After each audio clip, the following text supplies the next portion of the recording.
কামাইরা সদন গুনগুন করে গান গাইতে গাইতে মাংসের দোকানে যাচ্ছে সকালবেলা। আর হঠাৎ রাস্তা দিয়ে যেতে যেতে হঠাৎ দেখে না বাবা, একটা ছোট্ট নুড়ি পাথর সদনের পায়ে ঠেকেছে। ভালো করে বুঝবেন বাবা, সব নুড়িতে নারায়ণ থাকে না, আর যে নুড়িতে নারায়ণ থাকে বাবা তুমি চিনতে পারবে না। সে চোখ আমাদের এখন হয়নি, সে সাধনা আমাদের নেই। তা সদন তো সাধারণ একটা মানুষ, সংসারী মানুষ, ভজন সাধনের কিছুই বোঝে না। তো যেতে যেতে রাস্তায় বাবা একটা নুড়ি পাথর পেয়েছে, আর পাথরটা এত সুন্দর দেখতে, সদন হাতে করে তুলে নিয়ে মনে মনে ভাবছে বাবা বাবা, এই পাথরটা নিয়ে আমি একটা, আমার ওই যে পাল্লা আছে দোকানে, আমি একটা বাটখারার কাজ করে দেব। এত সুন্দর যখন পাথরটা, এই পাথরটা আমার আর বাটখারা কিনতে হবে না, একটা বাটখারার কাজ হয়ে যাবে। ভালো করে মেপে দেখে নেব এর ওজনটা কত, আর আমার ওই মাংসের দোকানে কাজে লেগে যাবে। নুড়ি পাথরটা নিয়ে গেছে দোকানে, কিন্তু বাবা সদন তো জানে না ওটা কি পাথর।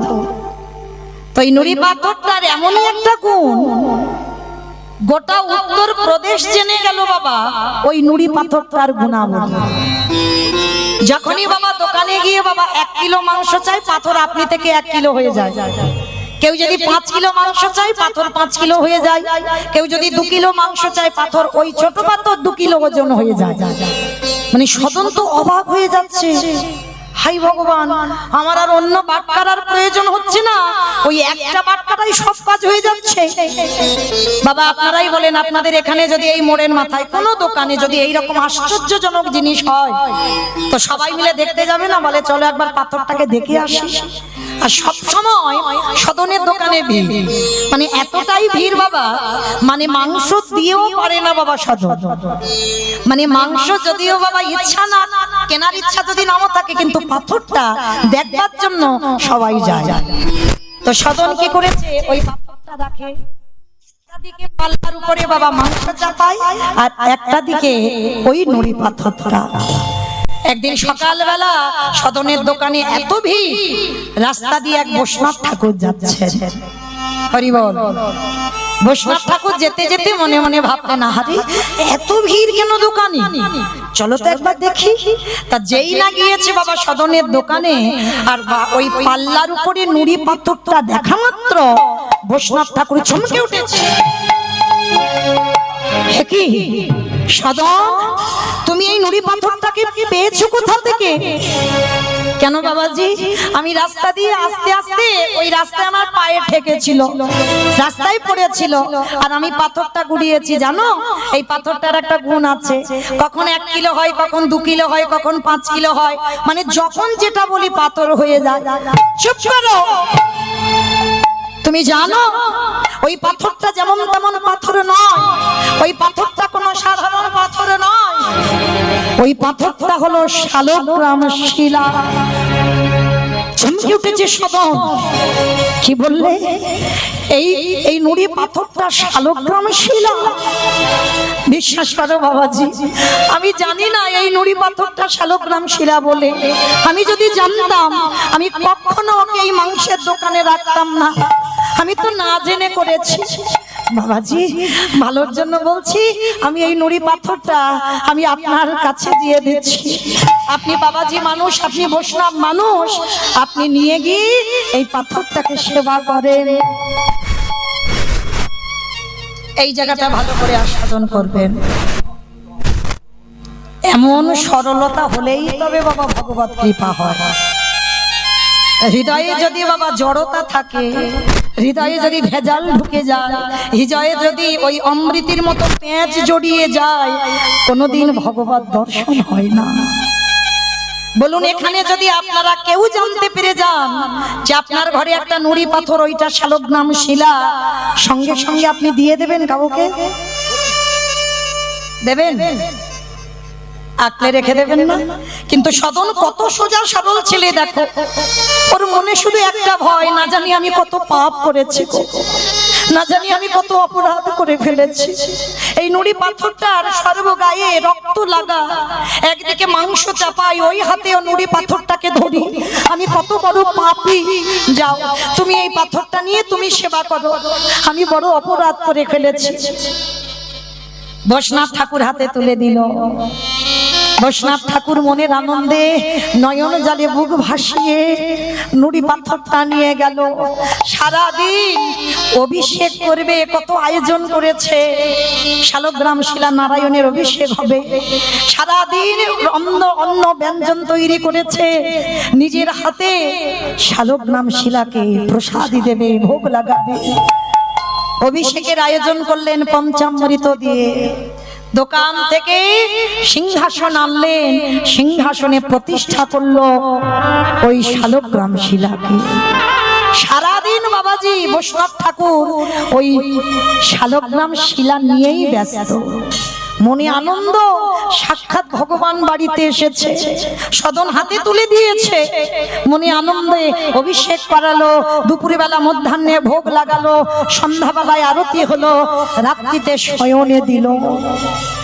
আর রাত্রিবেলা শয়নে দেবার পর গভীর রাত্রিতে বৈষ্ণব ঠাকুর শয়নে আছেন, দৈববাণী করছে শালগ্রাম শিলা।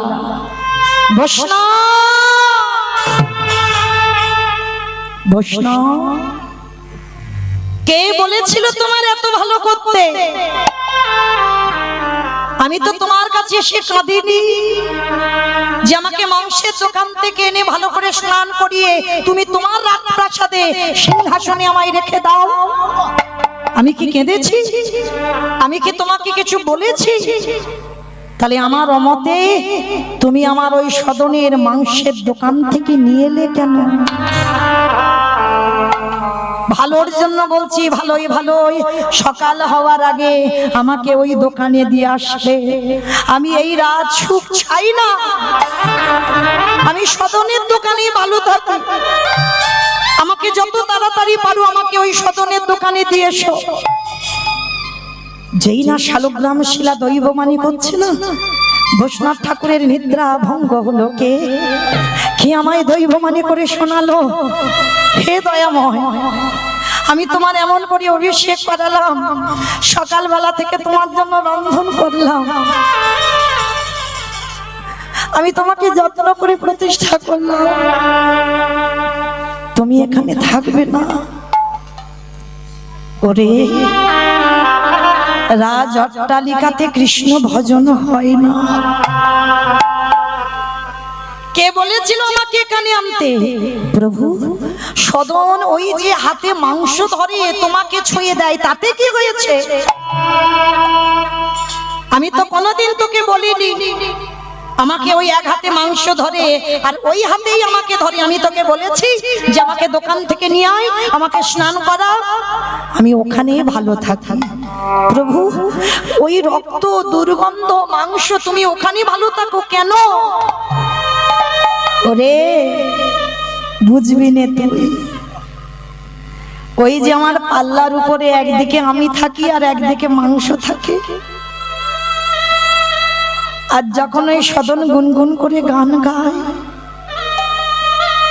ওই পাল্লাটা আস্তে আস্তে একটু দোলনার মতো দোলে। আমার যেন মনে হয় আমি দোলনাতে দোল খাচ্ছি, আর সদন যেন আমার গুনগুন করে গান শোনায়। কাল সকাল থেকে এলাম বটে, আমি যে সেই গান শুনতে পেলাম না। আমি তো দোলনায় বসে নেই, তুই সিংহাসনে বসালি, রাজপ্রাসাদে রাখলি, ছাদতলা ঘরে রাখলি, কিন্তু আমি যে ওই দোলনায় যে দোল খেতাম সেই আনন্দটা আমি পাচ্ছি না, সেই সুখ আমি পাচ্ছি না। তাই যত তাড়াতাড়ি পারিস আমাকে এখান থেকে নিয়ে আমার সদনের কাছে রেখে আয়, আগে রেখে আয়, আমি এখানে থাকতে চাই না। বৈষ্ণব ঠাকুর আর কিছু বলল না। তাহলে এই জায়গাটা এইটুকু শুনে বাবা কি বুঝলাম? শুধু আচরণে ভগবান পাওয়া যায় না, শুধু আচরণে ভগবান পেতে পারো না মা কোনোদিন। তোমার ভিতরটা আগে বৈষ্ণবতা করতে হবে। বাইরে বৈষ্ণবতা করলে হবে না, ভিতরটা বৈষ্ণব করো। ভগবানকে একবারও বলেছে আমি মাংসের দোকানে থাকবো না। বৈষ্ণবের সেবা ছেড়ে যে কত আচার মেনেছে, তার ঘর ছেড়ে সদনের দোকানে যাবে কেন? ভগবানকে পেতে গেলে এই আচার দিয়ে নয়, ভগবানকে পেতে গেলে শুধু প্রেম ভক্তি লাগে। নিতাই গৌর প্রেমানন্দে হরি বল। ভক্তি যার কৃষ্ণ তার সর্বশাস্ত্রে কয়, ভক্তি না থাকিলে কৃষ্ণ দেখিও বাকি বা হয়। ভোর না হতে হতে সদন থেকে একটু বেলাতে, বাবা মাংসের দোকান মানে একটু বেলাতে দোকান খোলে। বৈষ্ণব ঠাকুর শালগ্রাম শিলাটা নামাবলী জড়ানো, ভোরবেলা থেকে এসে সদনের দোকানের ধারে বসে আছি। কখন সদন আসবে আর সদনের হাতে শালগ্রাম শিলাটা দিয়ে দেবে। সদন হঠাৎ গুনগুন করে গান গাইতে গাইতে এসে দাঁড়িয়েছে, আর দাঁড়িয়ে দেখে না বৈষ্ণব ঠাকুর। হে কি বাবাজি, বাবাজি আপনি আমার এই দোকানে? বৈষ্ণব ঠাকুর সাষ্টাঙ্গে দণ্ডবত প্রণাম সদনের চরণে।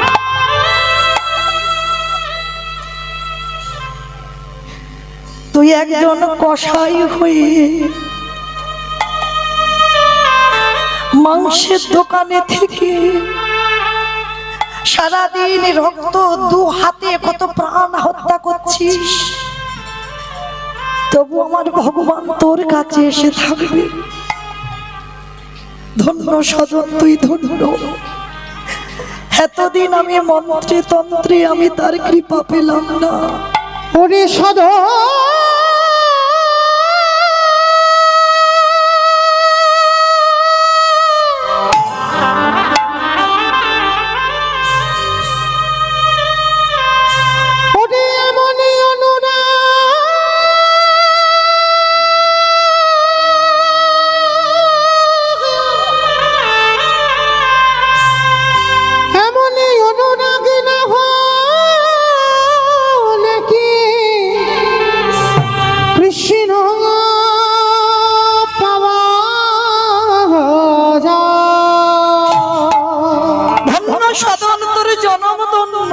এমনি ভালোবাসা না দিলে কৃষ্ণ ধরা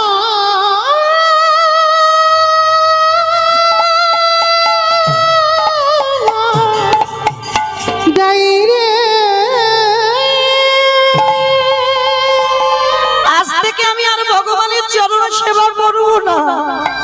যে চরণ সেবা করি এতদিন কুল কিনারা পেলাম না, আজকে থেকে ধন্য তুই, আমি তোর চরণ সেবা করব। হে কি বাবাজি, এটা কি করছো? আমার ছুঁয়ো না। আমি একজন কসাই, আমি একজন পাপী। আমি কত প্রাণ দিই, কত সকাল থেকে আমি কত মাংস কাটি। আমাকে ছুঁয়ো না, অপরাধ হয়ে যাবে। বলিস না সদন, আমি নিজের কানে শুনেছি আমার প্রভু আমার কাছে থাকবে না। আমার প্রভু তোর কাছে থাকতে ভালোবাসছে। নেই আমার ভগবান রাজপ্রাসাদে তোর কাছে এসে থাকতে চেয়েছে, তাই আমি তোর হাতে তুলে দিলাম।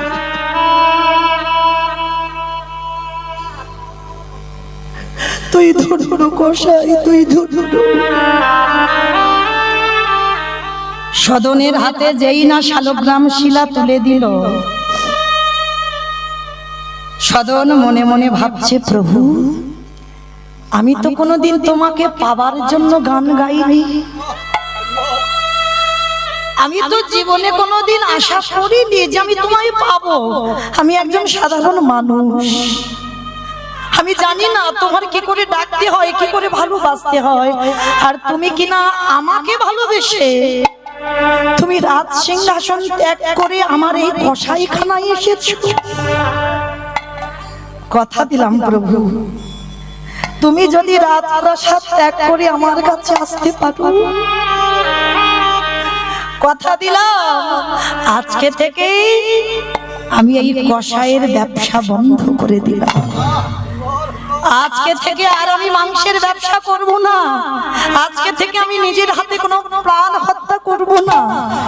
কারণ তুমি যদি আমার জন্য সিংহাসন ত্যাগ করতে পারো আর আমি তোমার জন্য এই কসাই ব্যবসা বন্ধ করতে পারি না। নিতাই গৌর হরি বল, হরি বল, হরি বল। ভগবান বলছে এই যে অনেকে বাবা অনেকে আহার নিরামিষ আহার করি প্রসাদ খায়, ভগবান বলছে কেউ জোর করে কিছু করতে পারে না বাবা। যার কৃপা যখন হবে সে ঠিক কৃপা করে দেবে। এতদিন সদন একজন কসাই, ভগবান কিন্তু বলেনি যে তোর মাংসের ব্যবসা বন্ধ কর, বলেছে কি কর্ম করতে হবে বাবা। ভগবান কর্মে বাধা দেয় নাই যে আমি বৈষ্ণব হয়েছি বলে আমি যে মাছের ব্যবসা করতে পারবো না, না, তার প্রমাণ দেখে ভগবান বিধান দিল না, কারণ তোমাকে কর্ম করতে হবে।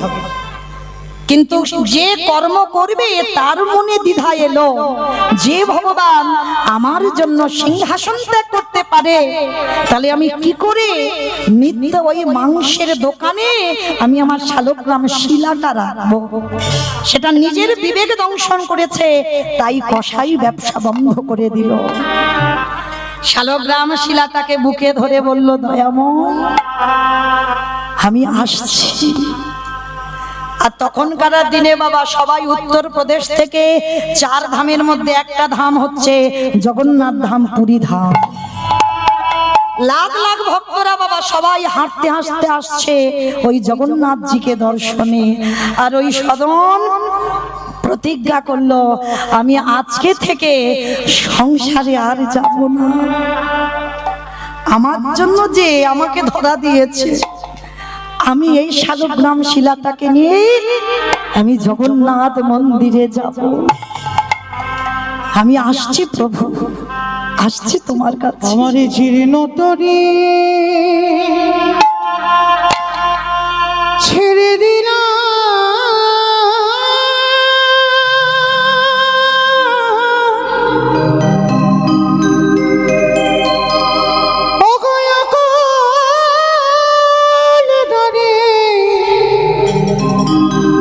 দরিয়া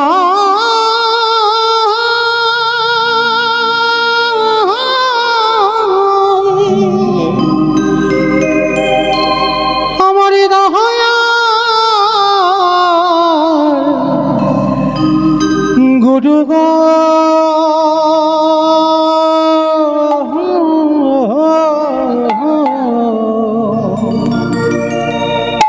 পৌঁছাইয়া দিও কিনারা। আমি আসছি প্রভু তোমার কাছে, আসছি। ছেড়ে দিলাম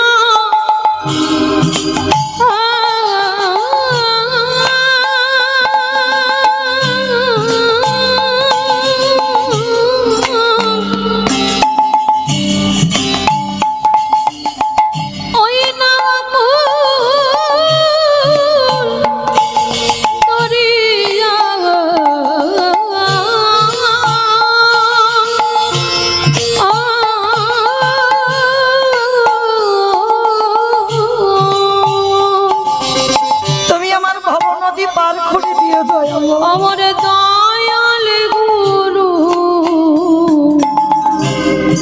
গুরু গো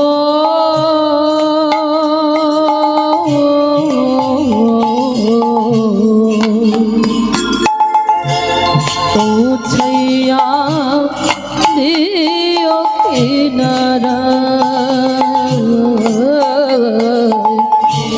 পৌঁছাইয়া দিও কিনারা।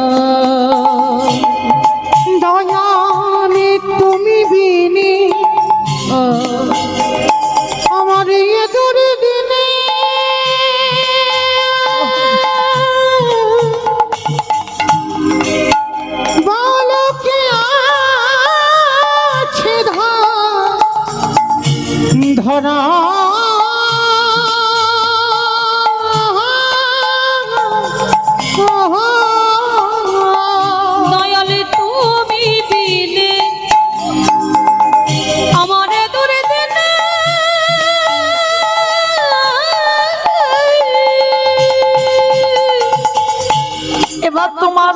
চরণে আশ্রয়। বলো কে আছে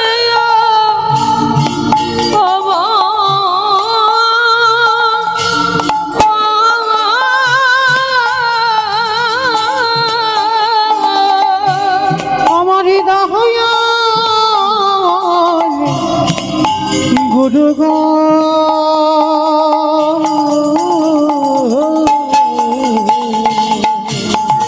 উঠাইয়া দিও কিনারা, উঠাইয়া দিও কিনারা। আমার দাঁড়ি মাঝি সবই গেল একমাত্র আমি, তবু তোমার কৃপা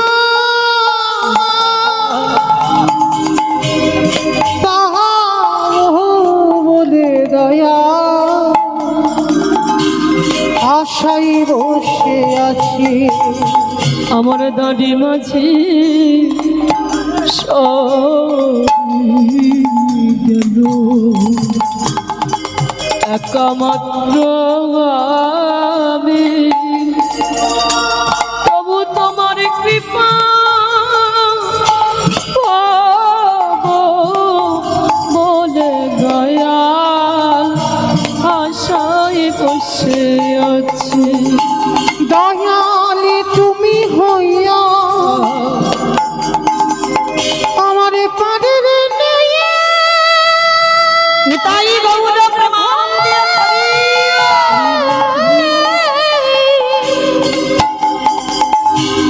আমার চিরে না তরি দিও দয়াল তুমি হইয়া আমার পানের নেয়া,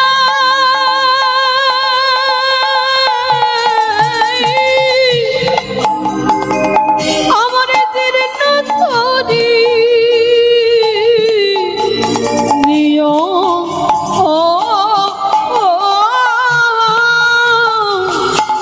এই তোর যেন ভাঙা তরি যেন ডুবিয়া না যায় যাহাই এই তরি যেন ভাঙা তরি যেন তরি যেন ডুবিয়া না যায়।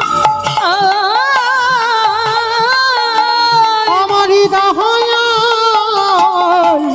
গুরু গো উঠাইয়া দেও কিনারা, উঠাইয়া দেও কিনারা। দয়ালে হে নিতাই গৌর প্রেমানন্দে হরি বল হরি বল হরি বল। দয়ালে দয়া হে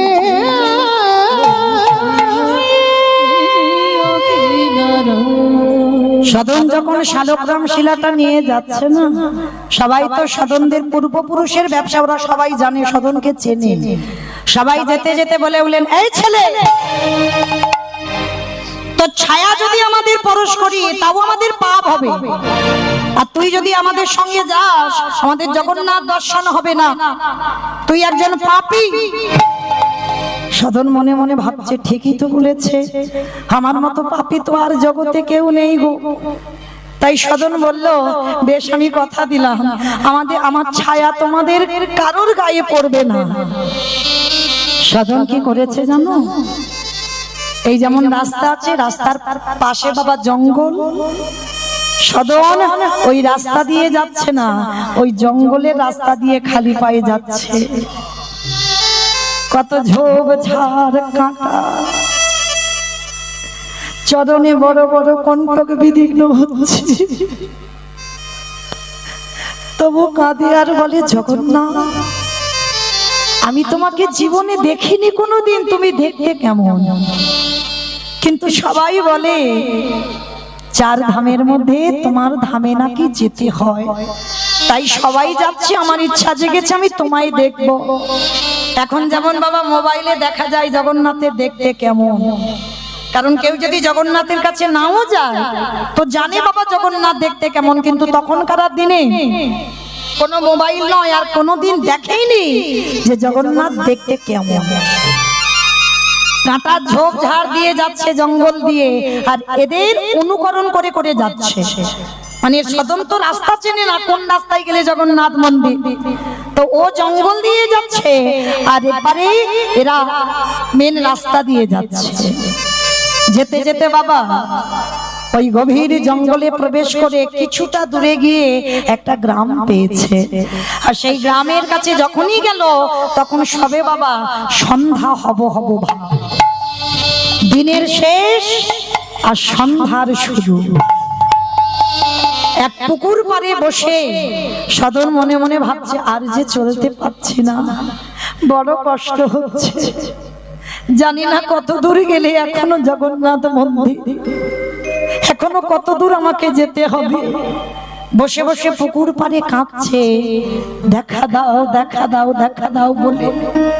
হঠাৎ বাবা ওই পুকুরের অপর প্রান্তে একটা সদ্য বিবাহিতা কন্যা, মানে সবেমাত্র বিয়ে হয়েছে, আর সেই বিবাহিতা কন্যাটার লক্ষ্য পড়ল সদনের দিকে। আর সদন খুব সুন্দর দেখতে বাবা, কসাই হলে কি হবে, খুব রূপবান পুরুষ। আর যেই না সেই সদ্য বিবাহিতা কন্যাটা দেখেছে সদনকে, ইচ্ছা জাগলো ওই সদনকে গ্রহণ করবার।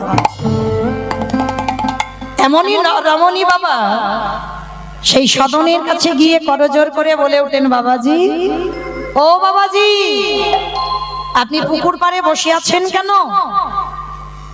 সদন বলে বলেন, মা আমি যাচ্ছি জগন্নাথজিকে দর্শন করতে।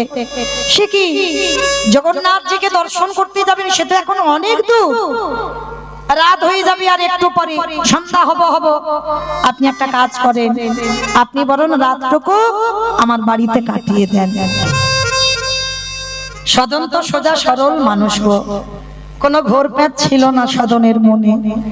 আর দেখবেন যারা জীবনে সোজা সরল পথে চলে, যাদের হৃদয় সৎ হয়, তারা বারবার বাবা ঘোর বিপদে পড়ে যায়, বারবার তাদের বিপদের মুখে দাঁড়াতে হয়, কারণ তারা বাবা এই সমাজে ঘোর প্যাঁচ কিছু বোঝে না, কিছু জানে না। সদন তো সোজা সরল ছেলে গো, কিছু বুঝতে পারলো না। ওই রমণী মনে মনে ভাবলো, এই রাত্রিটা ওই পুরুষটাকে আমি আমার ঘরে থাকতে দেব। একটা কথা বলবেন বাবা, শ্রী শ্রী রামকৃষ্ণ পরমহংস দেবের কথা, আমার কথা নয়। নরেনকে ডেকে বলেছিল, এই শালা, আমি বলছি না, আমি শালা বলবো কেন? ঠাকুরের বই যারা পড়বেন দেখবেন ঠাকুর শালা শালা বলে ডাকতো। কোন শালা? বউয়ের ভাই শালা না, পাঠশালা না, গোশালা না, রান্নাশালা না, তাহলে কোন শালা? শা মানে মুক্তি, লা মানে নৌকা, যে মুক্তির নৌকাতে ঠাকুর পারাপার হয়ে যাবে। নরেনকে ডেকে বলেছিল, শোন শালা, একটা কথা বলি, জীবনে সবাইকে বিশ্বাস করবি, কিন্তু জীবনে নারী জাতিকে বিশ্বাস করবি না। এটা বাস্তব বাবা। আমি এক নারী হয়ে বলে যাচ্ছি, জীবনে সবাইকে বিশ্বাস করবে, কিন্তু নারী জাতিকে নয়। এই নারীরা বাবা রাখলে রাখতে পারে, মারলেও মারতে পারে। এরা যদি মনে করি বাবা কাউকে নরকে পাঠাবে, হাসতে হাসতে নরকে পাঠাতে পারে।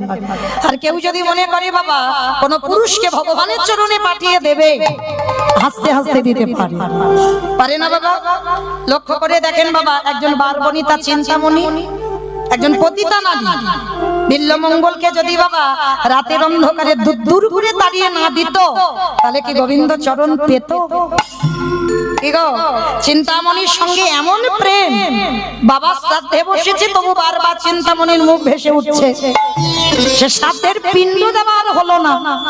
সেই রাতের অন্ধকারে বাবা একটা মরা দেহকে কাঠ মনে করে আর একটা দড়ি মনে করেছে সাপের লেজকে। সেই অবস্থাতে চিন্তামণির কাছে গেল। চিন্তামণি একটাই কথা বলেছিল, প্রভু এই প্রেমটা যদি আমার মনে হয় তুমি গোবিন্দ চরণে দিতে, আমার মনে হয় তুমি গোবিন্দ কৃপা পেয়ে যেতে। নিতাই গৌর হরি বল। হরি বল, হরি বল। তাহলে বাবা নারী করলো না, ভগবানের চরণে পাঠালো না।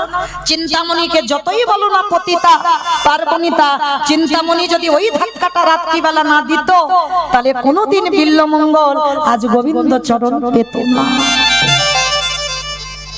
শেষে সেই চিন্তামণিকে বাবা গুরুর জায়গায় বসালো। তাহলে নারী রাখলে রাখতে পারে, মারলে মারতে পারে। দেখেন অসুরদের অত্যাচারে দেবতারা স্বর্গ ছাড়ে। দশভুজা দুর্গা যদি দশাতে অসুর নিধন না করত তাহলে দেবতারা যেত কোথায়? চণ্ডী ঠাকুর রামের চরণ ভজন করে পেল গোবিন্দ চরণ। বিল্লমঙ্গল চিন্তামণির চরণ সেবা করে পেল। জয়দেব গোস্বামী মা পদ্মাবতীর চরণ সেবা করে পেল। এই কলিযুগে তার প্রমাণ শ্রী শ্রী রামকৃষ্ণ পরমহংসদেব মা শারদার চরণ সেবা করেছে। শারদা মা হতে চেয়েছিল না? ঠাকুর কি বলেছিল? বলে এত মা ডাক শুনবে না, তোমার কানে আঙুল দিয়ে বসে থাকতে হবে। কি গো মায়েরা, মা তো তাকে বলে যে নিজের সন্তানটা সন্তান আর অন্যের সন্তানটা সন্তান নয়, সেটা নয়। যার হৃদয়ে মাতৃত্ব থাকবে বাবা, জগতে সবাই হবে তার সন্তান। নিজের ছেলের থেকে যে অন্যের সন্তানকে বেশি ভালোবাসতে পারবে, বেশি স্নেহ করতে পারবে, সেই হবে জগতে প্রকৃত মা। নিতাই গৌর প্রেমানন্দে হরি বল, হরি বল। যদি মা হও তো রামায়ণে কইকেয়ীর মায়ের মতো মা হয়ে দেখাও।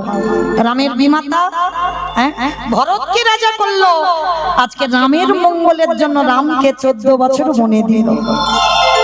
সমাজ বলে দিল কইকেয়ী মা ভালো নয়, কিন্তু আদৌ নয় মা। কইকেয়ীর মার মতো একটা সৎ মা হয়ে দেখাও। নিজের ছেলের থেকে যে অন্যের ছেলেকে বেশি ভালোবেসেছে, সৎ মা যে হবে বাবা, তাকে একটাই কথা মনে রাখতে হবে, নিজের ছেলেকে যদি একটু কম খেতে দাও, অন্যের ছেলেকে বেশি দিতে হবে। নিজের ছেলেকে যদি দুর্গা পূজায় একটা বছর জামা কাপড় নাও দাও, যে তোমায় সৎ মা বলে, তাকে তোমায় প্রতি বছর দিতে হবে। কেন? সে যেন অনুভব করতে না পারে যে আমি তার নিজের মা নই। যে মা হবে তার চরিত্রটা এমনই হওয়া উচিত। তো আজকে লক্ষ্য করে দেখেন বাবা, তাহলে নারী হচ্ছে শক্তি। তবে নারীকে হঠাৎ বিশ্বাস করা যাবে না বাবা, এটা রামকৃষ্ণ দেব বলছে। একটু ঘষে মেজে যাচাই করে নিও, কেমন? আর যাচাই যদি না করেছো বাবা, তুমি মরেছো, কেমন? তো আজকে ওমা কোথায় ছিলাম বলো তো? সে গন্ডগোল হয়ে গেছে। হ্যাঁ, কষাই গেছে, বেশ, তার মানে কীর্তন শুনছে। তাহলে বাবা সেই কষাই মনে মনে ভাবলো রাত্রি তো হয়ে যাচ্ছে, ওই রমণীর ঘরে কাটাই। সদ্যজাত বিবাহ হয়েছে, তো সেই রাত্রিবেলা সদন গেল ওই সদ্য বিবাহিতা কন্যার ঘরে। কিন্তু সম্বোধনটা মা বলে করেছে বাবা। ওই রমণী কি করেছে বাবা? রাতের বেলা বিছানা করে দিয়েছে, 3 তলা বাড়ি তো অভাব নাই। সদন খাওয়া দাওয়া করে ঘুমিয়েছে, আর রাতের অন্ধকারে ওই রমণী সদনের ঘরে গিয়ে দরজা ধাক্কা দিল। সদন যেই না দরজা খুললো, দেখে না ওই বিবাহিতা কন্যা। মা, আপনি এত রাত্রিবেলা আমার ঘরে? বাবাজি, আমি তো এমনি এমনি তোমাকে আমার ঘরে থাকতে দিইনি, আজকে যে আমাকে গ্রহণ করতে হবে অসম্ভব। আমি আপনাকে মা বলে সম্বোধন করেছি, প্রাণ যদি চলে যাই যাবে, কিন্তু আপনাকে আমি গ্রহণ করতে পারবো না। আর আপনি বিবাহিত, আপনার স্বামী ঘরে আছে। এই কাম লালসায় জর্জরিত হলো বাবা। সব থেকে আমাদের এই জড় জগতের শত্রু হচ্ছে বাবা কাম। এরই জন্য বাবা পৃথিবী লয় প্রলয় হয়ে যাচ্ছে, এরই জন্য বাবা ক্রোধ আসে, সমস্ত কিছু একেবারে তছনছ হয়ে যায়। সেই রমণী বলে উঠলেন, ও তাহলে আমার স্বামী আছে বলেই তোমার সমস্যা, আর আমার স্বামী যদি না থাকতো তোমার সমস্যা ছিল না। সেই রাতের অন্ধকারে ধারালো চকচকে অস্ত্র নিয়ে নিজের ঘুমন্ত স্বামীর মস্তকটাকে ছেদন করে দিল। যখনই মস্তকটা ছেদন করে দিয়েছে, সেই ধারালো অস্ত্রটা নিয়ে ওই রমণী সদনের কাছে এসে দাঁড়ালো। দেখো বাবাজি, তুমি বলেছিলে না আমার স্বামী আছে বলে সমস্যা, দেখো আমি নিজের হাতে আমি আমার স্বামীকে হত্যা করেছি। চমকে উঠলো কসাই, হে দয়াময়, এটা তুমি আমার কোন বিপদে ফেলে দিলে আমার। কে কেমন নারী যে নিজের স্বামীকে মারতেও এক পা পিছু হলো না? এ কেমন নারী, এ কেমন সমাজ? কি বাবা, এটাই এখন সমাজ। মিথ্যা করে বাবা দেখবেন, একটা নারী যদি চিৎকার করে বলে আর একটা পুরুষ যদি চিৎকার করে বলে, সমাজ কার পক্ষে যাবে? নারীর পক্ষে যাবে। সে নারী যতই মিথ্যা বলুক বাবা, সমাজ নারীর পক্ষ নেবে, কোনোদিন পুরুষের পক্ষ নেবে না। সদন বলে বললেন, অসম্ভব, আপনি যদি এই রাতের বেলা আমাকে মেরেও দেন তবু আপনাকে আমি গ্রহণ করব না। ওই রমণী বলে বলেন, ও তোমার এত জেদ, তোমার এত ক্রোধ, আমাকে গ্রহণ করা যাবে না? সকাল হলেই আমি গ্রামবাসীকে ডেকে বলবো তুমি আমাকে পাবার লালসায় তুমি আমার স্বামীকে হত্যা করেছো। এটাই সমাজ বাবা এখন। এইভাবে বাবা বহু মানুষ জড়িয়ে যায়, এইভাবে। এটা বাবা গ্রন্থ প্রমাণ দিয়েছে। তো আজকে যেই না বাবা নিজের হাতেই স্বামীকে হত্যা করেছে, স্বামীকে হত্যা করে আজকে এসে দাঁড়িয়েছে কোথায়? সদনের চরণ তলে। সকাল হয়ে গেল, বিচার ডাকা হলো।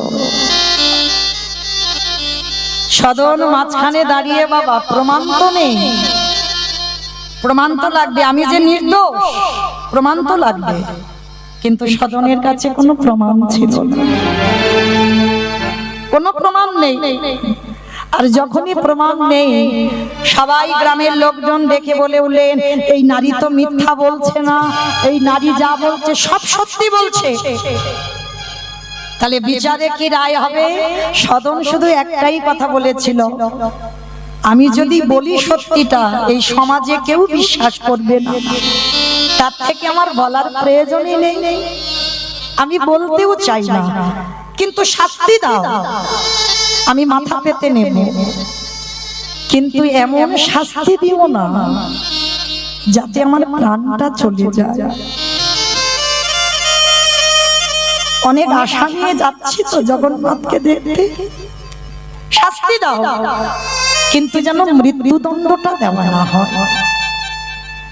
গ্রামের লোক বিচারপতি যারা, তারা আদেশ দিল, ঠিক আছে, ওর যখন শেষ ইচ্ছা, ও অন্যায় করেছে, স্বীকার করলো ও দোষ করেছে, তাহলে ওকে মৃত্যুদণ্ড দেওয়া হবে না, শাস্তি তো দেওয়া হবে। কি শাস্তি দিল জানো? সবার সামনে বলল, ও যে হাত দিয়ে ওর স্বামীকে হত্যা করেছে ওর ওই দুটো হাত কেটে ফেলে দাও। সদন সবার সামনে হাত দুটো বাহির করে দিল।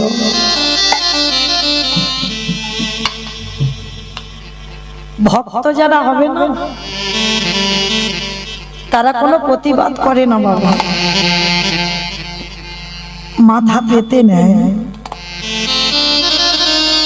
দোষ না করেও মাথা পেতে নিয়ে বলে আমি অন্যায় করেছি, আমি দোষ করেছি। ওই যে ত্রিনাদী ভক্ত মাথা তুলে কথা বলবে না, সদনের চরিত্রটা তেমন। হাত দুটো বাহির করে দিল, কাঁদে আর বলে, জগন্নাথ শুনেছিলাম তোমারও নাকি হাত নেই, আমি শুনেছি, তোমাকে দেখিনি তো কোনোদিন, শুনেছিলাম তোমার নাকি হাত নেই, তাই বুঝি আমাকে তোমার মতো করে নিচ্ছ? আমাকে আঘাত দাও, কষ্ট দাও, কিন্তু সহ্য করবার মতো শক্তিটুকু তুমি দিও। আঘাত যত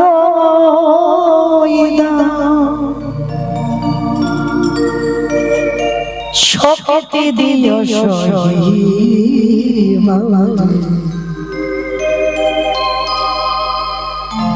অগদয়া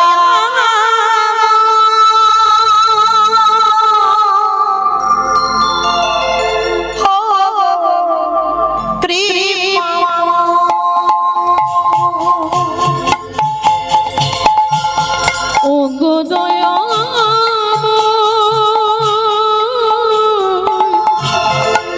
ওগো কৃপাময় আঘাত যত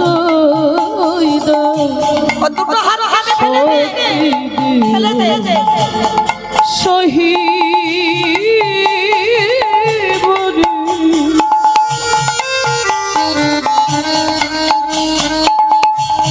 ওগো দয়াময়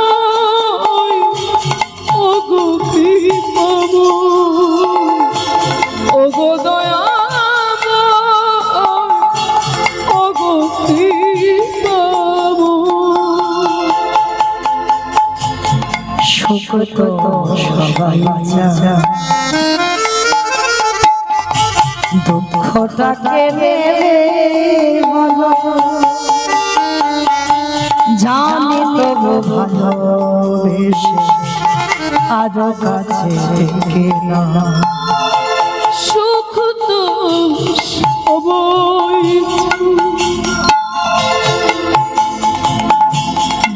দুঃখটাকে নেবে বলো, জানি তুমি ভালোবেসে আরো কাছে নিয়ে নাও। তোমারই আমার মাঝে পাই জানা হে জগতে তুমি ছাড়া মোর কেহ না। ওগো দয়াময়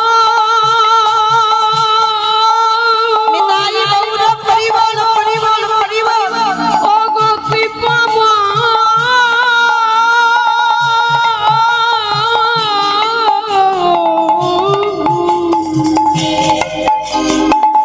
দয়াময়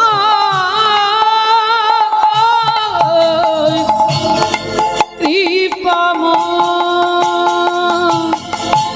ওগো তোমারই ক্ষমার মাঝে পাই যেন ঠাই, তুমি ছাড়া এ জগতে মরে গেছ নাই। কৃপা দানে কৃপা দানে প্রভু চরণ তোমার কৃপা প্রভু ওগো দয়াময় খাতে যত শান্তি দিও সহিবরে ওগো দয়াময় ওগো কৃপাময়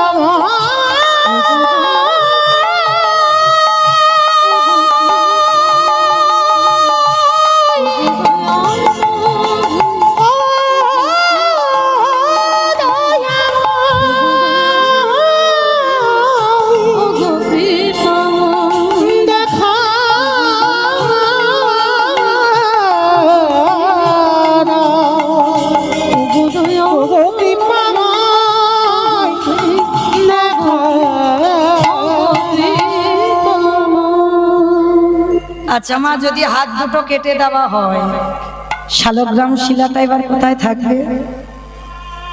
যারা বিচার করেছিল তাদের একটাই কথা বললো, আচ্ছা তোমরা তো দুটো হাত আমায় কেটে দিয়েছো, এই নামাবলিটা দিয়ে আমার শালগ্রাম শিলাটা আমার মাথাতে একটু বেঁধে দেবে। মাথাতে বেঁধে দিল, সংকল্প নিল সদল, আর আমি পায়ে হেঁটে যাব না, তোমার কাছে আমি দণ্ডবত দিতে দিতে যাব। রক্তে রক্তাক্ত সর্ব অঙ্গ বাবা, সদন দণ্ডবত দিতে দিতে আসছে সেই উত্তরপ্রদেশ থেকে জগন্নাথ মন্দির। বাবা বাঁচবে বলে মনে হয় কোনো ভক্ত? হারতে পারি না দয়াময়, বড় জ্বালা, বড় যন্ত্রণা, বড় কষ্ট। এবার তোমার চরণে আমার একটু আশ্রয় দাও না প্রভু। দেখা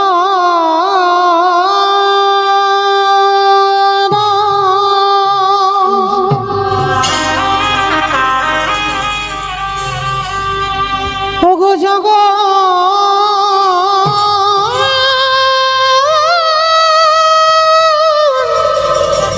জগন্নাথ, হরি বল, হরি বল। আমি তো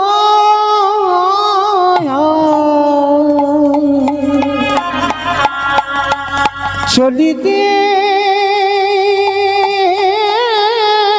পারি না প্রভু